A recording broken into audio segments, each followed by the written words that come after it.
Selamat siang teman-teman, Assalamualaikum warahmatullahi wabarakatuh. Senang sekali siang ini kita bisa bertemu walaupun hanya secara daring. Semoga kita semua selalu dalam kondisi baik dan sehat. Pada siang ini kita akan merefresh kembali pengetahuan teman-teman yang saya yakin teman-teman semua sudah pernah mendengar dan sudah mengetahui mengenai seputar alergi susu sapi dan khususnya mengenai peran zat besi pada tumbuh kembang anak. Sebelum saya mulai, saya ingin memberikan pernyataan bahwa materi ini tidak ada konflik kepentingan dengan pihak manapun. Pada pertumbuhan dan perkembangan seorang anak, terdapat masa atau periode emas yang sangat menentukan pertumbuhan dan perkembangannya di masa yang akan datang. Periode emas itu terjadi selama 1000 hari pertama kehidupan, yaitu dimulai sejak terjadinya konsepsi sampai anak berusia 2 tahun. Pada periode ini, apapun yang dialami anak tersebut, apapun yang kita lakukan terhadapnya, dan nutrisi apapun yang diberikan kepada anak tersebut selama periode 1000 hari pertama kehidupan ini akan memberikan konsekuensi yang panjang di masa yang akan datangnya terhadap kesehatannya. Kenapa? Karena pada periode ini terjadi percepatan pertumbuhan dan perkembangan dari sel-sel tubuh, sel-sel otak, maupun sel-sel imun, sehingga akan menentukan status gizi anak tersebut. Berat badannya, tinggi badannya, juga bisa menentukan kecerdasan, tingkat kognitif atau IQ, dan juga bisa menentukan daya tahan tubuh anak tersebut. Faktor yang paling penting pada 1000 hari pertama ini adalah faktor nutrisi. Pemenuhan nutrisi yang tepat, optimal, dan seimbang merupakan kunci untuk keberhasilan pertumbuhan dan perkembangan seorang anak secara optimal. Karena pada periode ini, anak pun rentan mengalami berbagai gangguan, berbagai penyakit karena daya tahan tubuhnya yang belum optimal. Salah satu gangguan yang paling sering yang berhubungan dengan nutrisi adalah alergi makanan. Dan penyebab alergi makanan yang paling sering terjadi pada anak di bawah 6 bulan adalah alergi susu sapi, yaitu suatu reaksi hipersensitivitas yang diperantarai secara imunologis baik melalui imunoglobulin E dan atau non-imunoglobulin E terhadap protein susu sapi. Dengan kata lain, alergi susu sapi adalah suatu reaksi simpang makanan yang terjadi secara imunologis atau melalui mekanisme imun terhadap pajanan protein susu sapi. Data menunjukkan bahwa di dunia 8% anak ternyata mengalami alergi makanan. Dan yang mengalami alergi susu sapi sekitar 2-7,5%. Manifestasi dari gejala alergi susu sapi ini bisa terjadi di berbagai organ. Bisa terjadi di kulit, di saluran pernapasan, maupun di saluran cerna. Dan perlu teman-teman ingat bahwa manifestasi alergi susu sapi ini ternyata bisa terjadi lebih dari satu gejala. Tidak hanya misalnya di kulit saja atau di saluran pencernaan saja, tapi bisa bercampur di antara dua organ, bahkan bisa saling tumpang tindih dengan gejala lain yang bukan alergi susu sapi. Sehingga diagnosisnya memang harus dilakukan secara tepat dan benar.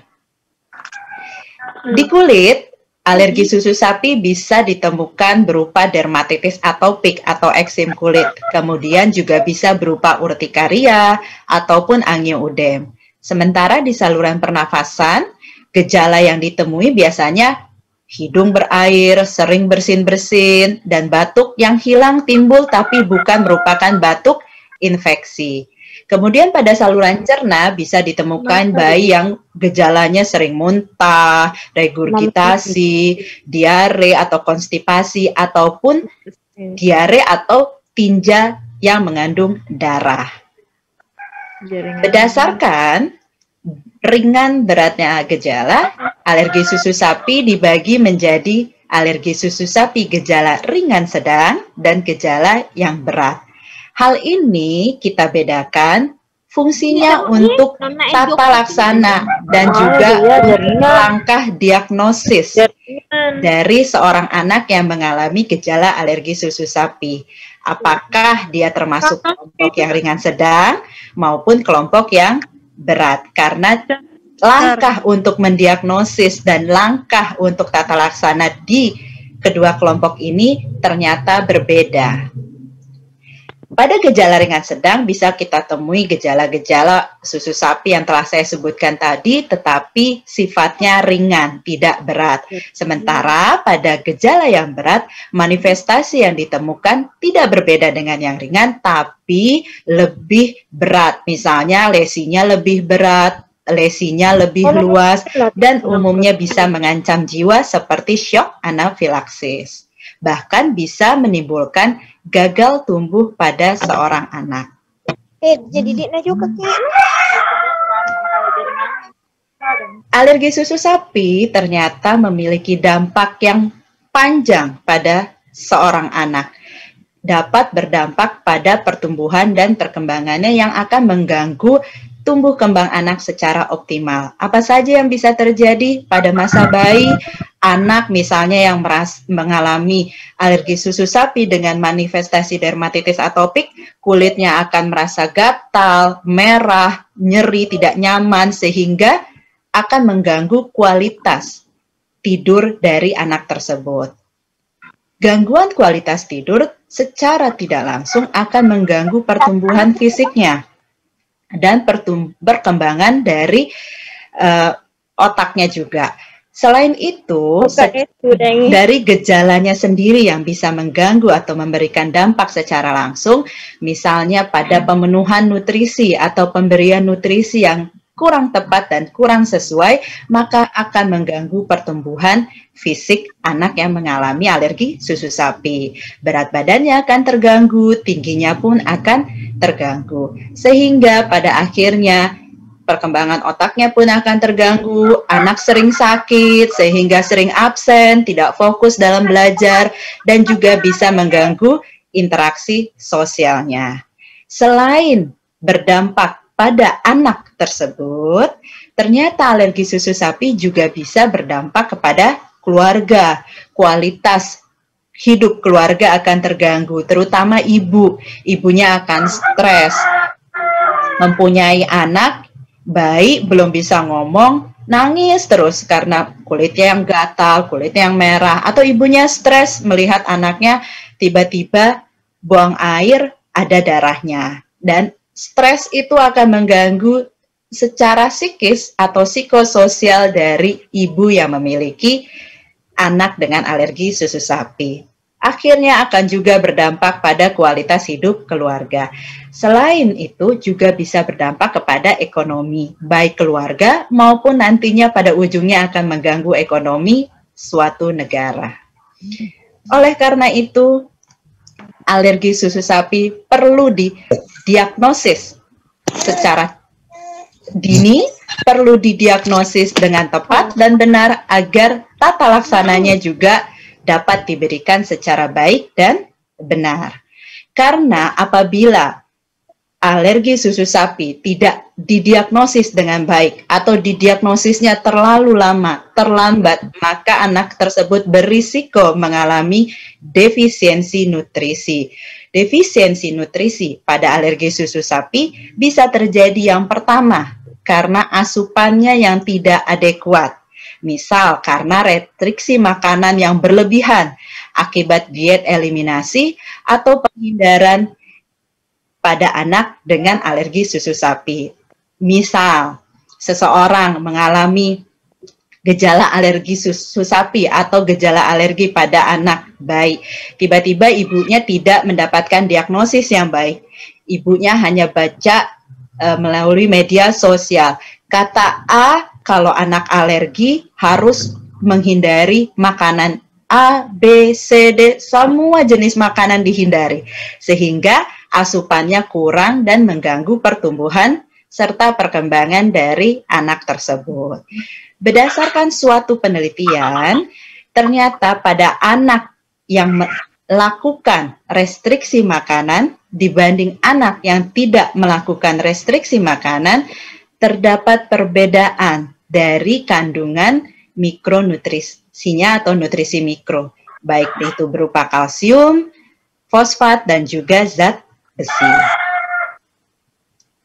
Kemudian, risiko defisiensi nutrisi pada alergi susu sapi bisa terjadi karena gejala alergi susu sapi bisa mengenai saluran pencernaan, mengakibatkan peradangan atau inflamasi, yaitu bisa berupa enterokolitis atau proktokolitis yang dapat menyebabkan luka pada saluran cerna. Kemudian bisa mengganggu gangguan absorpsi nutrisi yang masuk ke dalam saluran cerna. Selain itu, luka itu juga bisa menyebabkan perdarahan, tapi perdarahannya secara mikro. Karena tidak terlalu tampak, semakin hari dibiarkan, semakin hari semakin banyak pengeluaran darah dan bisa mengakibatkan risiko defisiensi nutrisi yang semakin meningkat. Salah satu mikronutrisi atau nutrisi mikro yang paling sering terjadi defisiensinya pada anak, baik itu alergi susu sapi maupun anak secara keseluruhan, adalah defisiensi zat besi. Gejala anemia yang disebabkan defisiensi zat besi adalah merupakan gejala yang umum dan merupakan defisiensi nutrisi yang tersering ditemukan pada anak dengan alergi susu sapi. Bisa ditemukan pada anak dengan alergi susu sapi dengan gejala ringan sedang maupun gejala yang berat. Bahkan suatu penelitian menyatakan bahwa kalau kita balik pada anak yang mengalami anemia defisiensi besi, ternyata 13,7%-nya anak di bawah usia 4 tahun mengalami alergi susu sapi. Kenapa menjadi penting zat besi ini? Kenapa menjadi concern yang begitu penting? Karena ternyata zat besi itu memiliki peran yang sangat besar pada pertumbuhan dan perkembangan seorang anak. Saya yakin teman-teman ahli gizi pun sudah sangat mengetahui dan sudah sangat paham peran zat gizi kepada pertumbuhan dan perkembangan seorang anak. Kita akan merefresh kembali.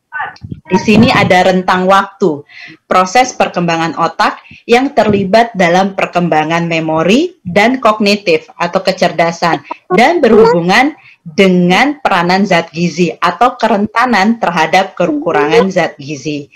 Ternyata zat besi ini bisa mempengaruhi proses dendritrogenesis, sinaptogenesis, neurogenesis, mielinisasi, dan sintesis neurotransmitter yang semuanya itu merupakan perkembangan saraf yang bisa dimulai sejak trimester ketiga kehamilan sampai terus berlangsung sampai anak usia 2 tahun dan puncak-puncaknya bisa dialami anak dari usia 0 bahkan sampai 1 tahun. Proses perkembangan saraf ini membantu proses penerimaan informasi pada otak dan meningkatkan proses belajar pada seorang anak.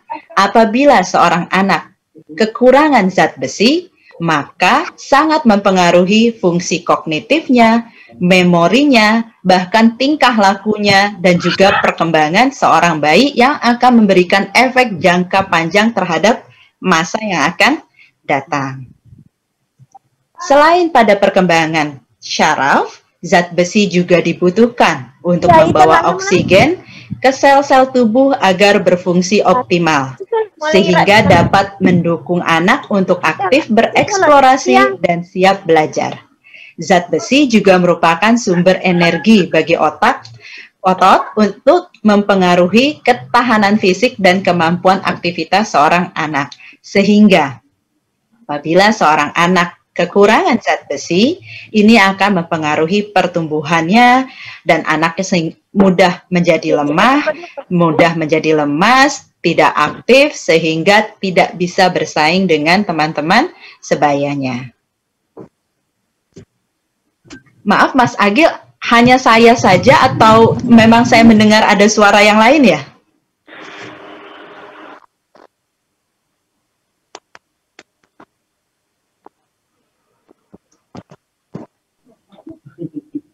Apa aja?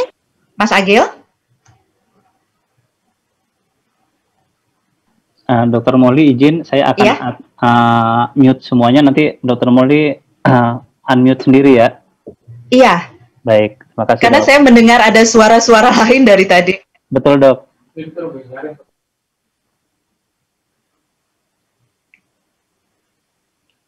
Mungkin hostnya yang unmute aja. Bisa saya lanjut?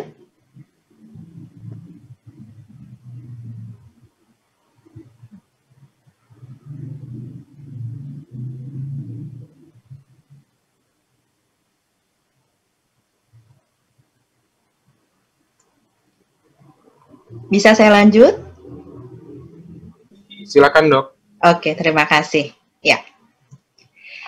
Selain untuk perkembangan syaraf dan juga untuk kebutuhan otot, aktivitas, ternyata zat besi juga bisa berperan dalam sistem daya tahan tubuh atau sistem imunitas, yaitu bisa mempengaruhi kerja neutrofil yang berguna untuk pertahanan terhadap bakteri, juga berfungsi atau berhubungan dengan sel eosinofil yang bisa mencegah perlakatan parasit dan juga bisa mempengaruhi fungsi dari makrofag yang fungsinya untuk fagositosis dari sel-sel bakteri atau sel-sel patogen lainnya.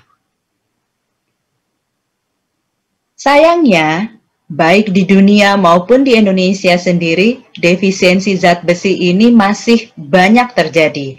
Merupakan defisiensi nutrisi mikro yang paling banyak terjadi baik pada kelompok ibu hamil, bayi, dan anak, khususnya pada anak yang berusia kurang dari 5 tahun. Bahkan, data dari Riskedas 2018 menyatakan bahwa 1 dari 3 anak di bawah usia 5 tahun di Indonesia memiliki risiko untuk mengalami kekurangan zat besi. Kekurangan zat besi ini tentunya akan memberikan konsekuensi jangka panjang yang telah kita sebutkan tadi. Ini adalah data Riskedas Kemenkes dari tahun 2007 menaik terus 2013 sampai 2018. Anemia pada balita ternyata sudah hampir mendekati angka 40%, yaitu batasan yang diberikan oleh WHO untuk pemberian suplementasi nantinya. Defisiensi zat besi bisa terjadi karena konsumsi makanan yang mengandung zat besi itu kurang atau adanya gangguan pada proses penyerapan zat besi. Dan pada anak dengan alergi susu sapi, proses penyerapan zat besi ini terjadi apabila diagnosisnya tidak dilakukan secara tepat dan tata laksananya pun tidak dilakukan secara tepat dan baik. Bahkan diperkirakan apabila defisiensi zat besi ini, baik terkhususnya di Indonesia, tidak ditangani dengan cepat dan baik, maka akan mengganggu generasi emas pada tahun 2045. Pada anak, sekali lagi, pada anak dengan alergi susu sapi yang tidak mendapat diagnosis secara baik dan tepat dan juga terlambat mendapat tata laksana, defisiensi zat besi ini akan berubah menjadi anemia defisiensi besi yang tentunya kalau dibiarkan terus-menerus akan memberikan dampak yang sangat luas bagi pertumbuhan dan perkembangan anak tersebut. Prestasi akademiknya akan terganggu, kemudian juga pertumbuhannya terganggu, gangguan pada sistem motorik, dan anak akan lebih mudah terserang penyakit karena sel-sel imunnya juga tidak berkembang secara optimal. Kembali pada ada alergi susu sapi. Bagaimana tata laksana nutrisi alergi susu sapi? Karena ini merupakan hal yang sangat penting pada alergi susu sapi. Saat kita sudah mendiagnosis seorang anak mengalami gejala alergi susu sapi, maka berikanlah tata laksana yang tepat dan sesuai. Ikatan Dokter Anak Indonesia telah memberikan rekomendasi untuk tata laksana alergi susu sapi dan dibagi menjadi 2 kelompok. Pada prinsipnya, karena penyebabnya adalah protein susu sapi, maka tata laksana nutrisi utama pada alergi susu sapi adalah penghindaran protein susu sapi dan segala macam produknya. Obat-obatan hanya diberikan apabila ada indikasi tertentu saja. Kita bagi 2 kelompok, yaitu kelompok anak yang masih mendapatkan ASI secara eksklusif, dan kedua adalah kelompok anak yang tidak mendapatkan ASI secara eksklusif. Mungkin karena ada kontraindikasi medis atau ada kontraindikasi sosial. Misalnya, ibunya meninggal saat anaknya lahir dan tidak bisa mendapatkan donor.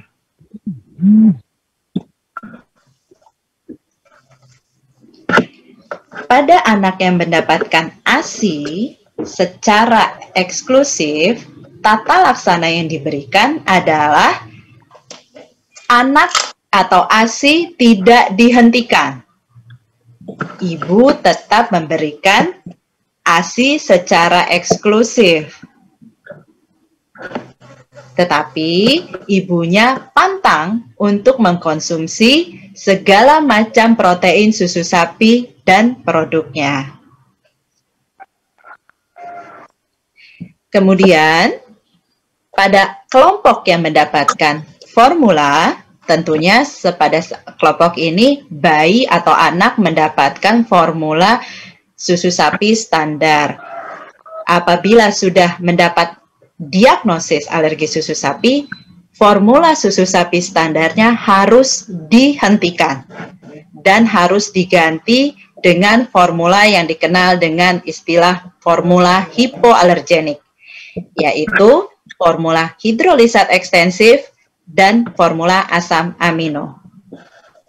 Kemudian, apabila ada kendala pada pemberian formula hipoalergenik ini, bisa diberikan formula alternatif, yaitu formula isolat protein kedelai atau yang dikenal dengan formula soya.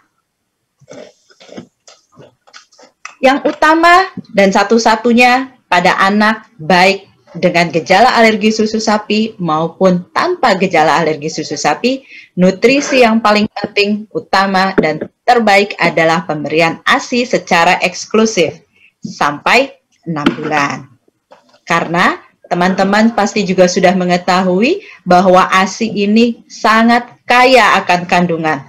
ASI sudah paket lengkap.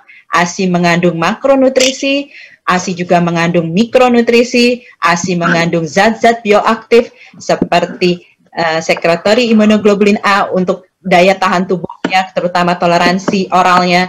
Kemudian ASI juga mengandung human milk oligosakarida yang bisa berfungsi sebagai prebiotik. ASI juga mengandung probiotik sehingga sudah sangat lengkap dan juga sangat berguna untuk pertumbuhan dan perkembangan seorang bayi atau anak. Tetapi pada anak atau bayi yang tidak memungkinkan mendapatkan ASI, maka direkomendasikan pemberian formula hipoalergenik. Saya akan merefresh kembali mengenai jenis-jenis formula yang beredar. Ada yang namanya protein utuh. Ini semua jenis formula ini adalah berbasis protein susu sapi. Ada yang jenisnya proteinnya masih utuh, rantai peptidanya masih panjang, molekulnya masih besar. Kemudian ada yang dinamakan formula hidrolisat. yaitu jenis formula yang telah mengalami proses hidrolisis, yaitu proses pemanasan, enzimatik, dan ultrafiltrasi untuk memotong-motong rantai utuh dari peptida protein susu sapi itu menjadi lebih pendek dan mengecilkan molekulnya.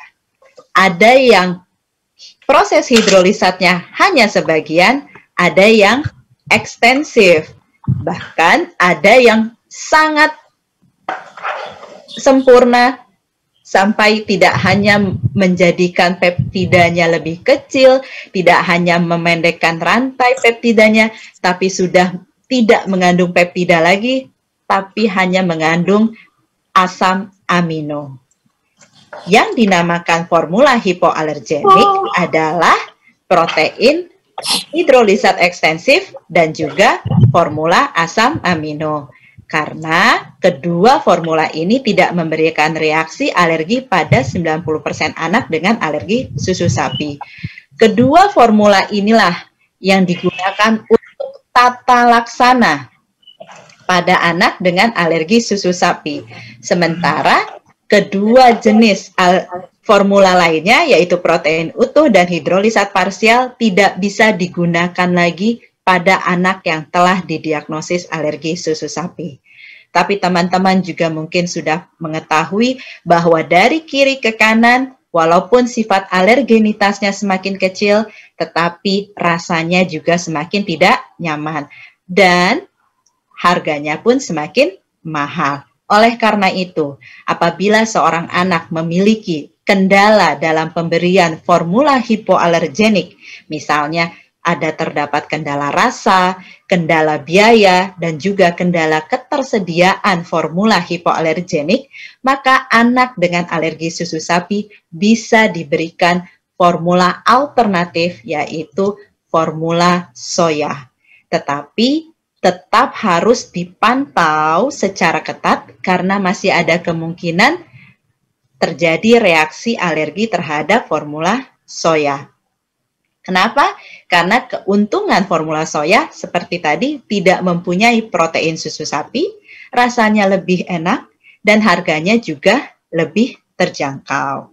Tapi saat ini masih banyak masyarakat yang berpikiran bahwa formula soya tidak atau kurang baik dibanding protein dari susu sapi, karena banyaknya mitos-mitos yang beredar seputar formula soya. Yang pertama, mungkin teman-teman juga sering mendengar mitos formula soya bahwa formula soya atau susu soya bisa memberikan feminisasi pada anak laki-laki. Tetapi suatu studi menyebutkan tidak ada hubungannya antara konsentrasi isoflavon dan kandungan dari hormon tertentu pada anak yang mengonsumsi soya. Kemudian fitoestrogen yang terkandung dalam formula soya ini juga setelah dilakukan penelitian pada plasma darah anak yang mengkonsumsi soya ternyata bentuknya dalam bentuk konjugat sehingga tidak dapat mengeluarkan efek hormonal. Bila teman-teman ingin mengingat atau ingin ini lagi, kita harus mengetahui bahwa dari dulu banyak orang Indonesia, rakyat Indonesia, masyarakat Indonesia sudah mengkonsumsi tahu, tempe yang merupakan makanan Indonesia, tapi tidak banyak yang menjadi feminim. Kemudian mitos berikutnya, bahwa formula soya tidak mendukung tumbuh kembang anak karena tidak mengandung protein susu sapi. Ternyata kita harus bedakan antara susu soya dan formula soya karena tentunya berbeda. Formula soya adalah suatu isolat protein kedelai yang telah melakukan atau telah dilakukan proses formulasi dan fortifikasi. Zat yang dianggap baik dipertahankan, zat yang dianggap merugikan akan dihilangkan, dan ditambahkan zat-zat lain yang dianggap berfungsi dan berguna untuk pertumbuhan dan perkembangan seorang anak.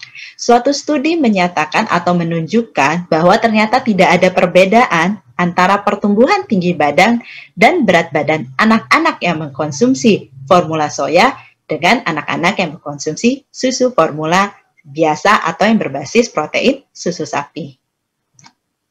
Mitos lain yang berhubungan dengan formula soya adalah tidak mendukung pertumbuhan otak anak.